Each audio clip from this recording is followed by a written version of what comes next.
ನಮಸ್ಕಾರ. ಗೌತಮ್ ನ್ಯೂಸ್ ಕರ್ನಾಟಕ.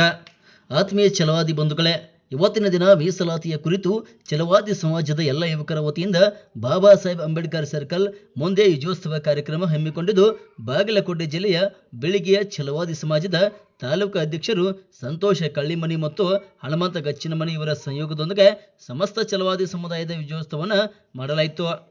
ಈ ಕಾರ್ಯಕ್ರಮದಲ್ಲಿ ಉಪಸ್ಥಿತರಿರುವ ಭೀಮ್ ಆರ್ಮಿ ಕರ್ನಾಟಕ ಏಕತಾ ಮಿಷನ್ ರಾಜ್ಯ ಪ್ರಧಾನ ಕಾರ್ಯದರ್ಶಿ ಹುಸೇನಪ್ಪ ಛಲವಾದಿ ಹಾಗೂ ಬಸವರಾಜ ರಾಜ್ಯವರ್ಧನ, ಹುಸೇನಪ್ಪ ಕಳ್ಳಿಮನಿ, ತಿಪ್ಪನ ಛಲವಾದಿ, ಪ್ರವೀಣ ಗಲಗಲಿ, ಶ್ರೀಕಾಂತ ಗೌಡಪ್ಪನವರ್, ಅಶೋಕ ಛಲವಾದಿ, ಸಾಗರ ಛಲವಾದಿ, ಅಶೋಕ ಕಳ್ಳಿಮನಿ, ರಾಹುಲ ಛಲವಾದಿ, ಸಂತೋಷ ಬಚ್ಚಿನಮನಿ, ಅಮ್ಮನ ಛಲವಾದಿ, ಜೆಬಿಎಂ ರಾಜ್ಯವರ್ಧನ ಇನ್ನಿತರರು ಎಲ್ಲ ಛಲವಾದಿ ಸಮುದಾಯದ ಸ್ನೇಹಿತರು ಉಪಸ್ಥಿತರಿದ್ದರು.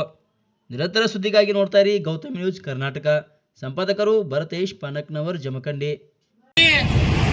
ಜನಸಂಖ್ಯೆ ಆಧಾರಿತವಾಗಿ ಲೆಫ್ಟ್ ಎಡ ಸಮುದಾಯಕ್ಕೆ 6%, ಬಲ ಸಮುದಾಯಕ್ಕೆ 6%, ಇನ್ನಿತರ ಸಮುದಾಯಕ್ಕೆ 4% ಮೀಸಲಾತಿಯನ್ನು ಕೊಡುವ ಮುಖಾಂತರ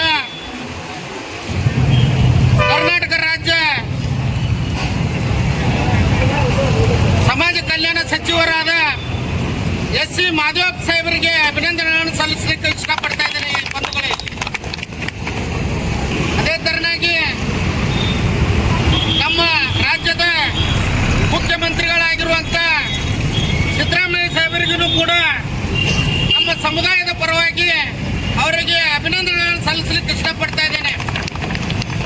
ಶೋಷಿತ ಸಮುದಾಯ ಪ್ರತಿಯೊಂದು ವಿಷಯದಲ್ಲಿ ಹೋರಾಟದ ಮುಂಚೂಣಿಯಲ್ಲಿರ್ತಕ್ಕಂಥದ್ದು. ಮೀಸಲಾತಿ ಯಾರ ಅಪ್ಪನ ಮನೆ ಸ್ವತ್ತಲ್ಲ, ಇದು ನಮ್ಮ ಹಕ್ಕಂತಕ್ಕಂಥ ಮಾತನ್ನು ನಾನು ಹೇಳಕ್ಕೆ ಇಷ್ಟಪಡ್ತಾ ಇದ್ದೇನೆ.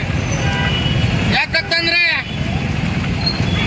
ಸಮುದಾಯದಲ್ಲಿರ್ತಕ್ಕಂಥ ನನ್ನ ಎಡು ಸಮುದಾಯದವರಾಗಿರ್ಬೋದು, ಬಲಗೈ ಸಮುದಾಯದವರಾಗಿರ್ಬೋದು, ಯಾವುದೇ ಒಬ್ಬ ನಾಯಕನ ಬಗ್ಗೆ ಮಾತಾಡಬೇಕಾದ್ರೆ ಎತ್ತರ ಇಟ್ಕೊಂಡು ಮಾತಾಡಬೇಕಾದಂಥ ವಿಷಯಗಳನ್ನು ತಮ್ಮ ಗಮನದಲ್ಲಿ ಇಟ್ಕೋಬೇಕಾಗಿದೆ. ಬಾಬಾ ಸಾಹೇಬ್ರ ಬಗ್ಗೆ ಆಗಲಿ ಹಗುರವಾಗಿ ಮಾತಾಡಬಾರ್ದು.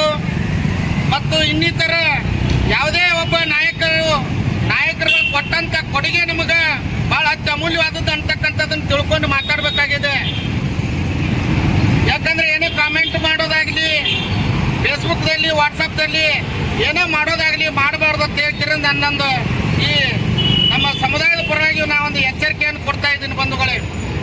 ಯಾಕಂತಂದ್ರೆ ನಮ್ಮ ನೀವು ಹೋರಾಟ ಮಾಡಿರ್ಬೋದು, ಹೋರಾಟದ ಪ್ರತಿಫಲವಾಗಿ ಎಲ್ಲರಿಗೂ ಒಂದು ಹಕ್ಕನ್ನು, ನಮ್ಮ ಮುಂದಿನ ಪೀಳಿಗೆಗೆ ಒಳ್ಳೆಯ ಒಂದು ಸಂದೇಶವನ್ನು ಕೊಟ್ಟಿದ್ದೀರಿ.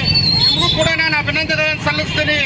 ಮತ್ತು ಜ್ಞಾನ ಪ್ರಕಾಶ್ ಗುರೂಜಿ ಅವರು 3 ದಿನದಲ್ಲಿ ಒಂದು ಕರೆಯನ್ನು ಕೊಟ್ಟು ಹೆಚ್ಚಿನ ಒಂದು ಸಂಖ್ಯೆಯನ್ನು ಕೂಡಿಸಿ ಮೀಸಲಾತಿಗೆ ಒಂದು ಅನುಕೂಲವನ್ನು ಮಾಡಿಕೊಟ್ಟಂತ ಇವತ್ತಿನ ದಿವಸ ಈ ಸಭೆಯ ಮುಖಾಂತರ ಜ್ಞಾನ ಪ್ರಕಾಶ್ ಗುರೂಜಿ ಅವರಿಗೆ ಅಭಿನಂದನೆಗಳನ್ನು ಸಲ್ಲಿಸಕ್ಕೆ ಇಷ್ಟಪಡ್ತಾ ಇದ್ದೀನಿ.